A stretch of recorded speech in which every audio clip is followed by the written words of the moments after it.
किसी वन में बहुत से पक्षियां रहती थी, वो एक पेड़ पर।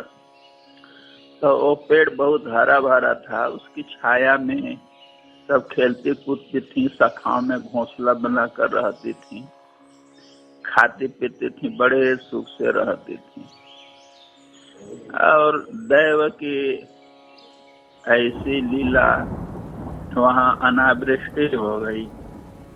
धीरे धीरे पशु पक्षी उस वन को छोड़ करके चले गए। पेड़ पौधे भी सब सूख गए, वो भी पेड़ सूख गया जिस पर उन्होंने आश्रय बनाया था, घोंसला किया था। वो चिड़िया उसी पेड़ पर रहे, कहीं न जावे।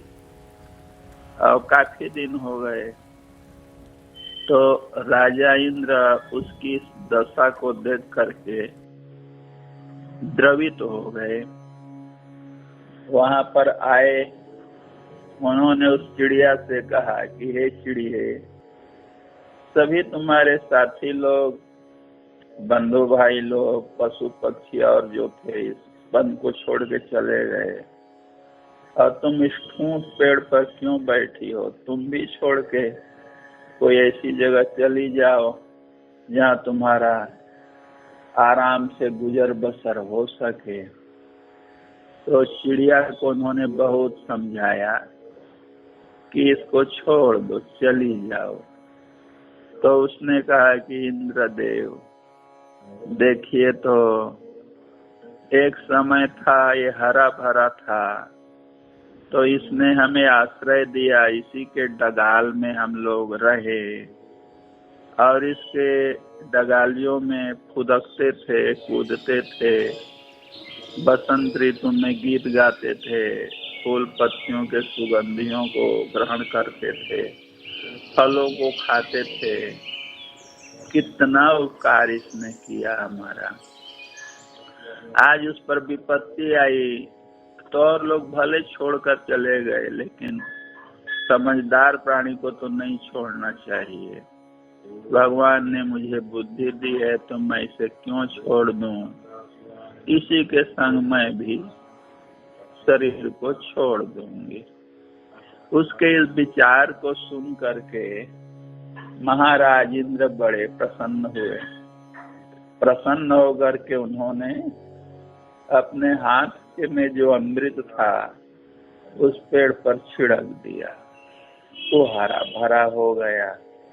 उसे देख करके वो चिड़िया प्रसन्न हो गई।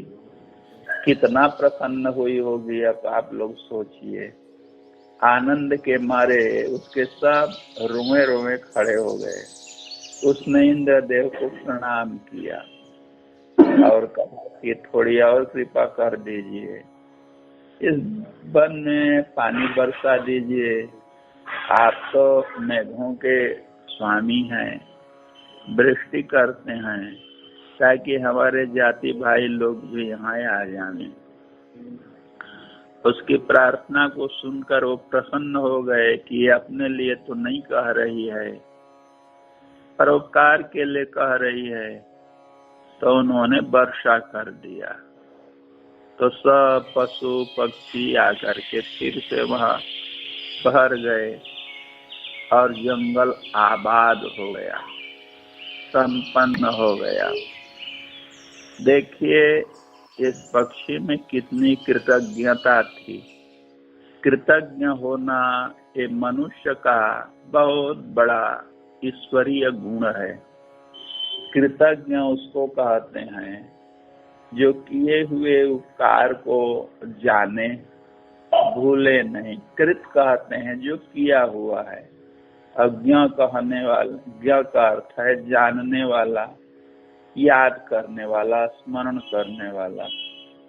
प्रायः मनुष्य ऐसे होते हैं जो तमोगुण में, रजोगुण में लिप्त रहने वाले हैं।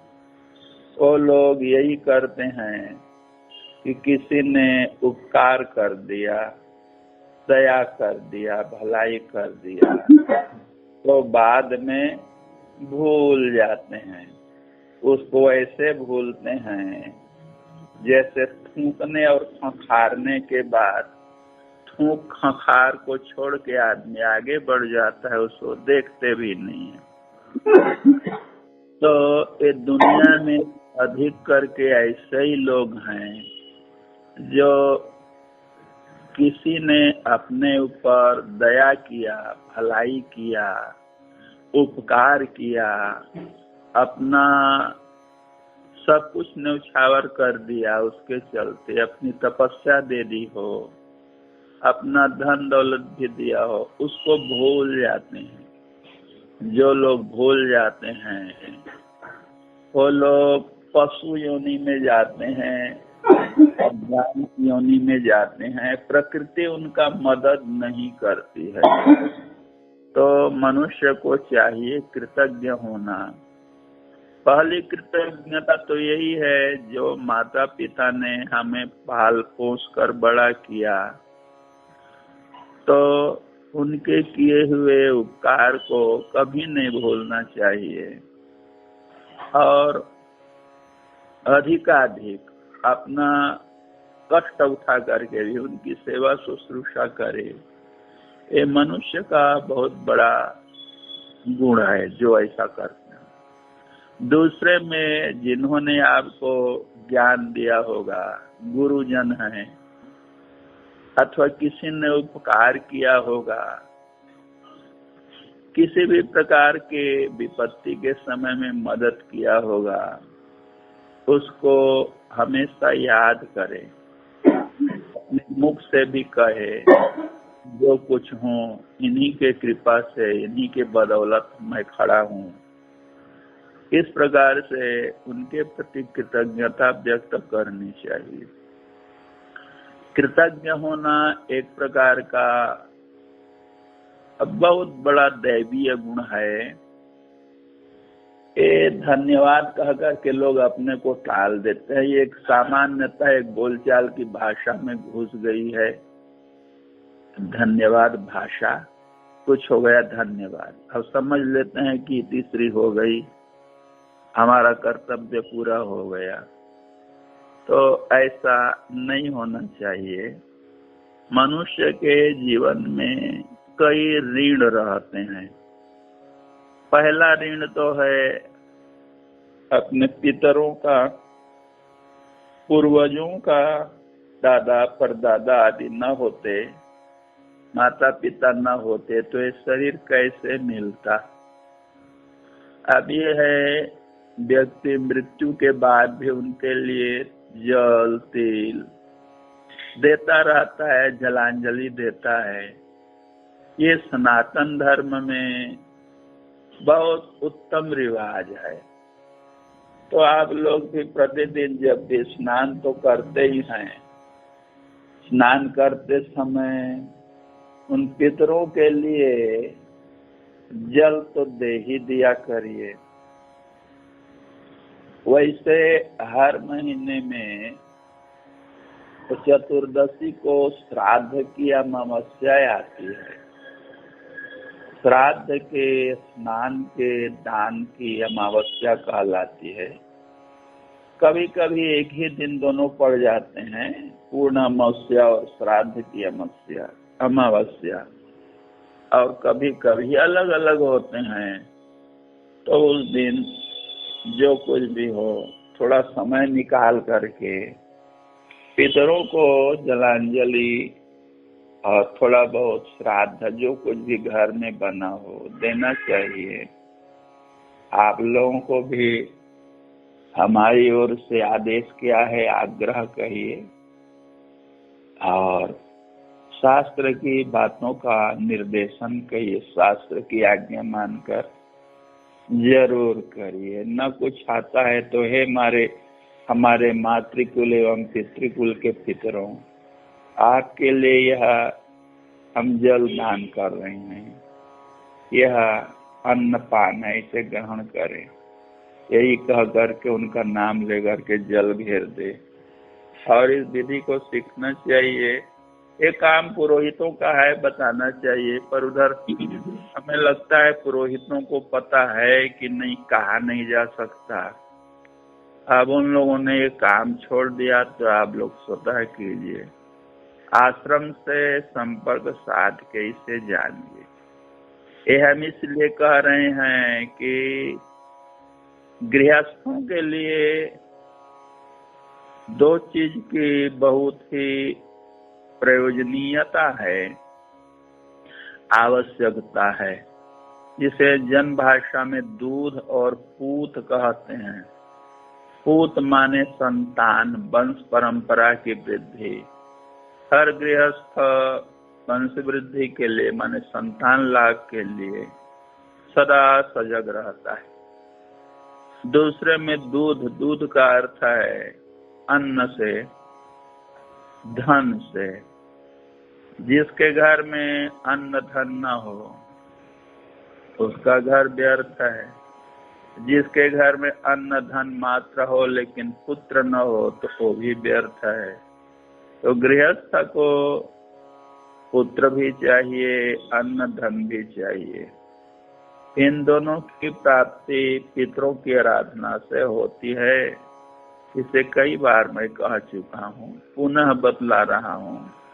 बार बार सुनने से मन मस्तिष्क में यह बात बैठ जाती है, भूलेगा नहीं। उसके बाद देवताओं का ऋण होता है। देवताओं का ऋण हवन पूजन करके चुकाया जाता है। शरीर को अनेक शक्तियों ने धारण किया है।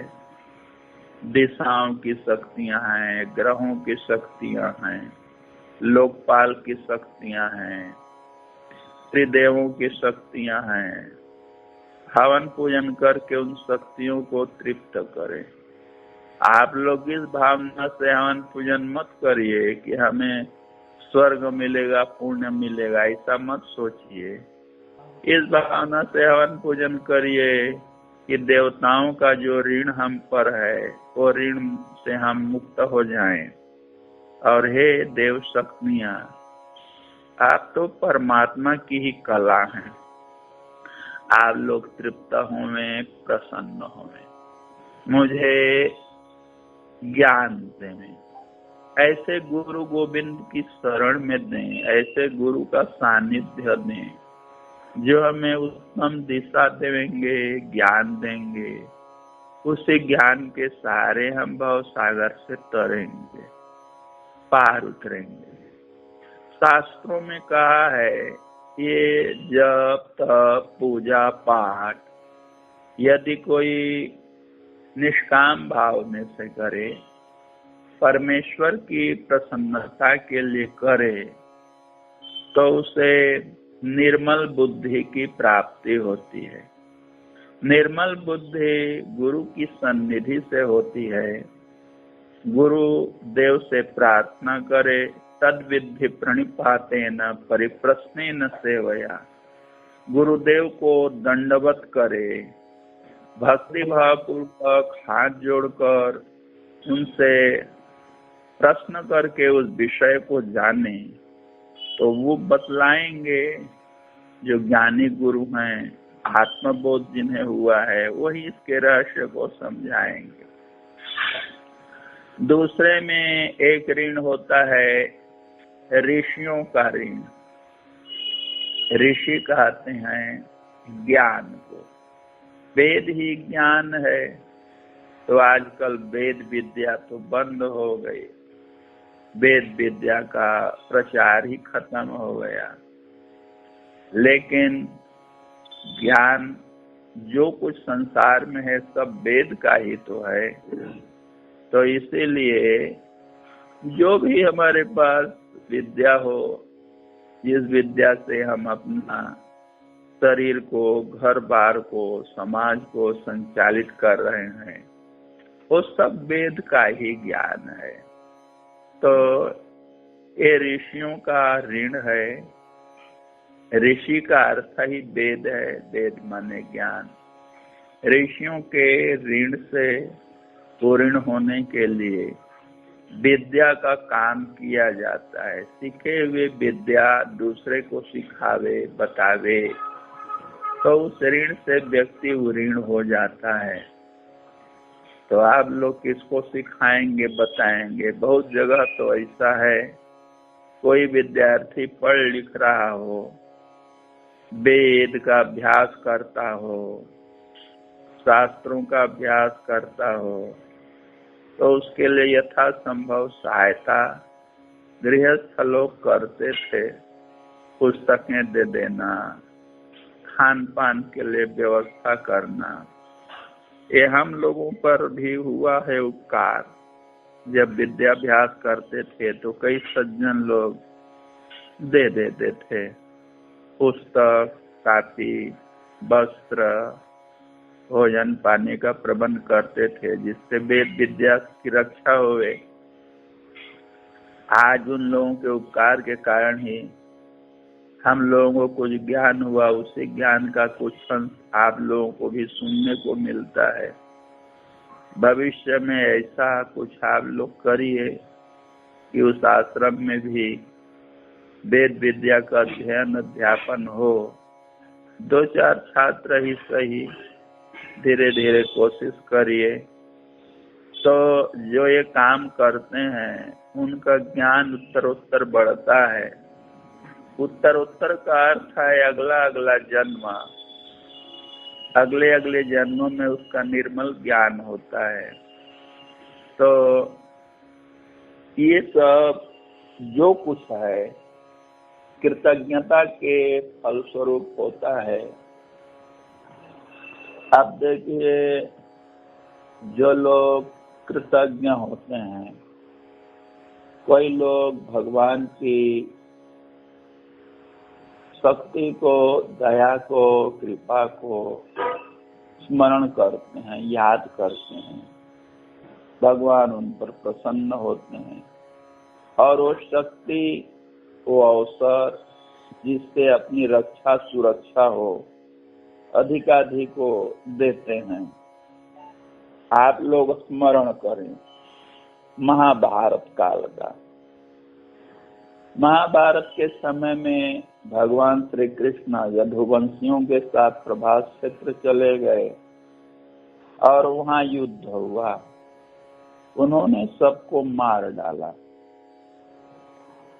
भगवान श्री कृष्ण की जो बहुत सी रानियां थीं, पिछले जन्म में अप्सराएं थीं, उनसे कुछ दोष हो गया था, तो अष्टावक्र जी ने साथ दिया था, वो मानुष गई थी। भगवान श्री कृष्ण ने कहा कि अर्जुन, हमारे जाने के बाद द्वारिकापुरी को समुद्र अपने में ले लेगा, लीन कर लेगा, तो इन नारियों को, बूढ़ों को, बच्चों को कुछ धन जो तुमसे बने ले जाओ, हस्तिनापुर में इन्हें पहुंचा दो, इनकी रक्षा करना।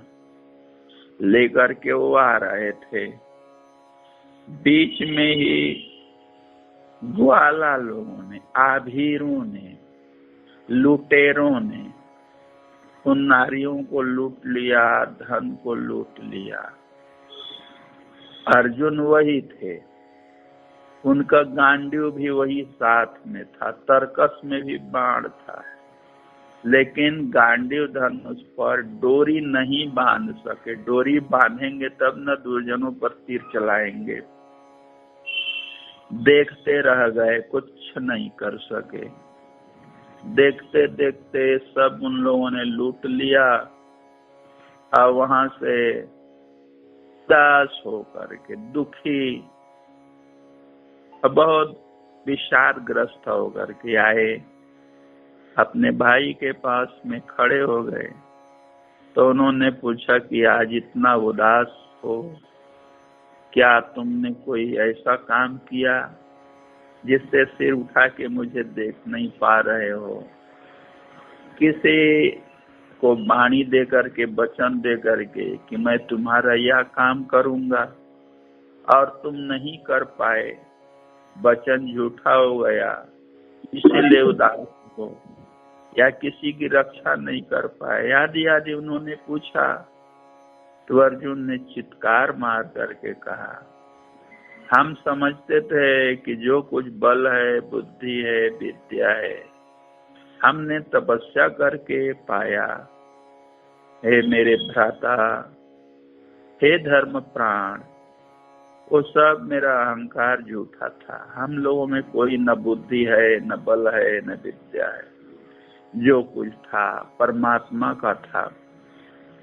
भगवान श्री कृष्ण जब तक थे तो हम सब में शक्ति थी, बल था, बुद्धि थी, विद्या थी, सामर्थ्य था, उत्साह था, वैभव था।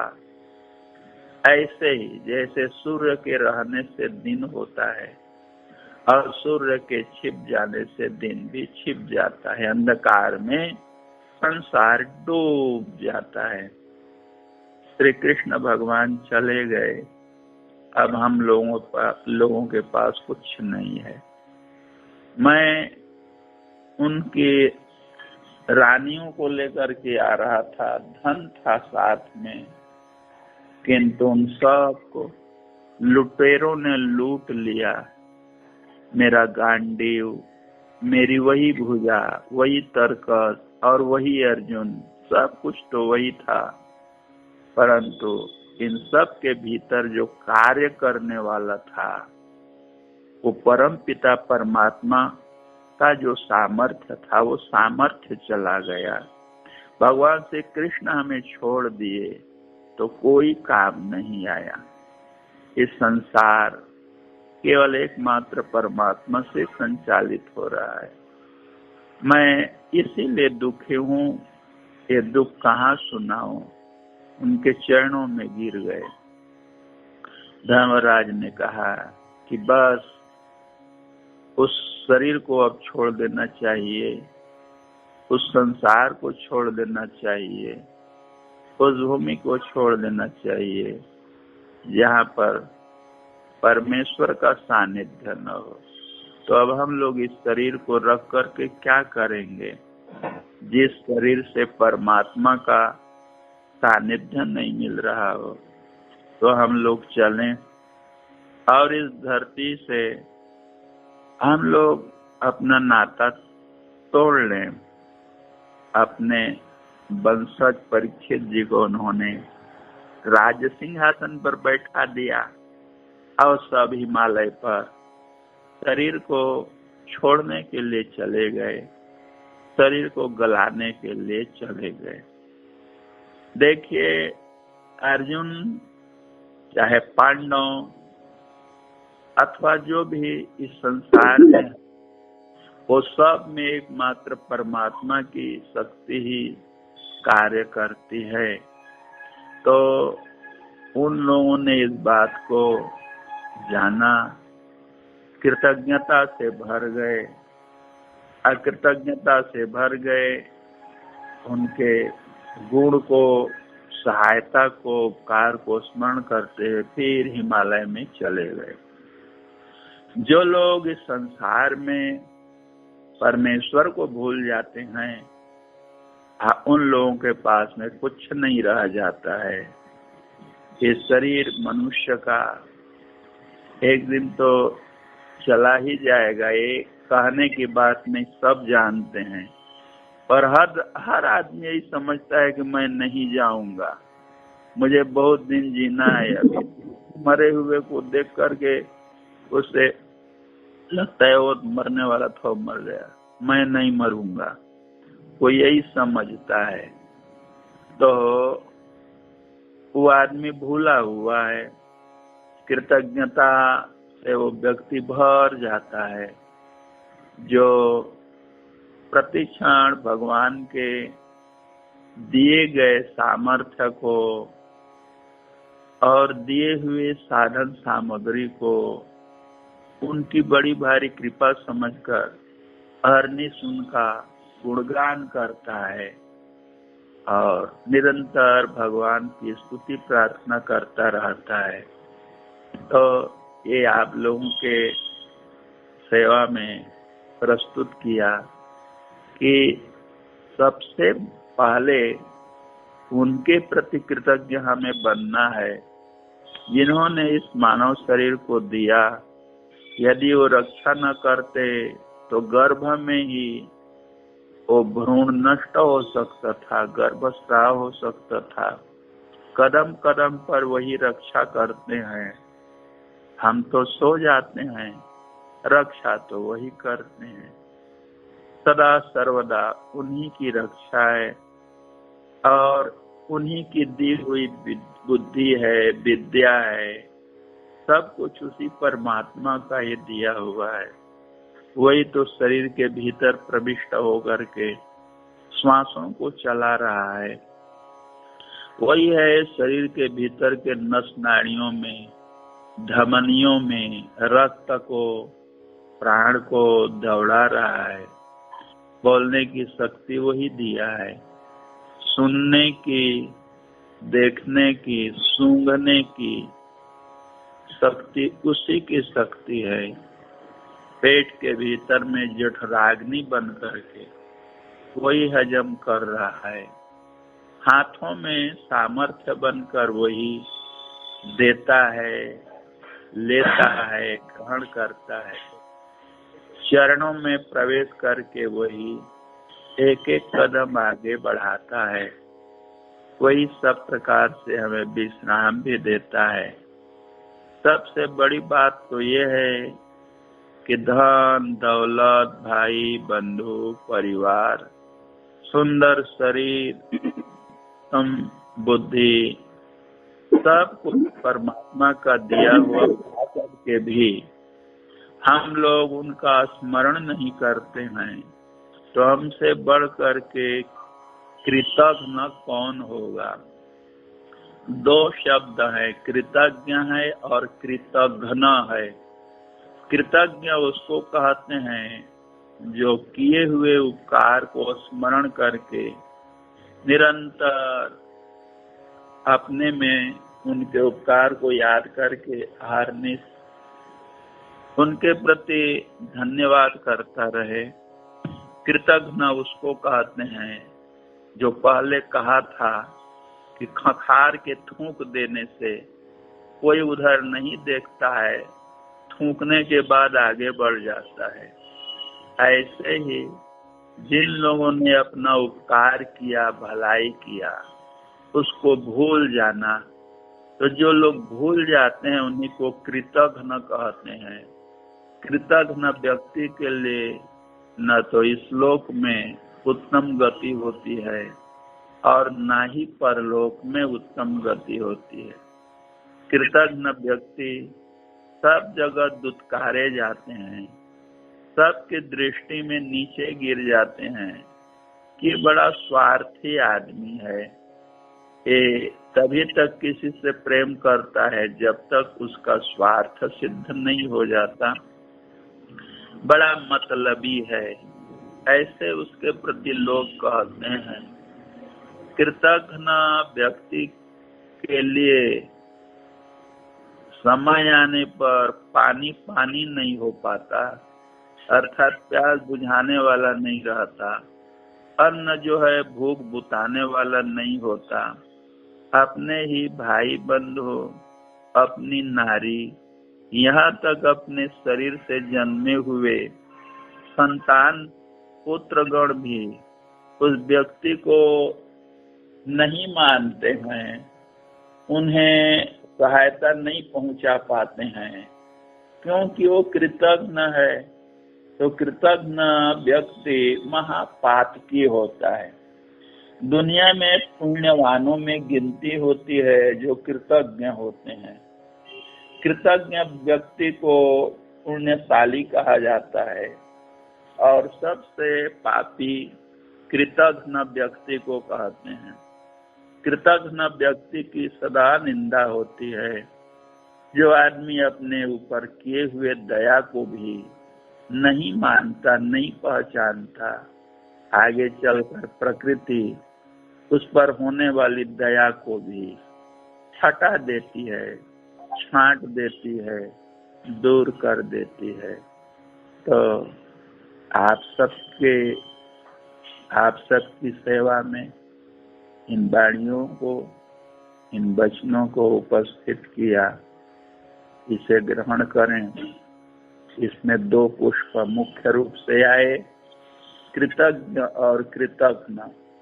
कृतज्ञ बनना देवताओं के समान होना है, देवतुल्य बनना है।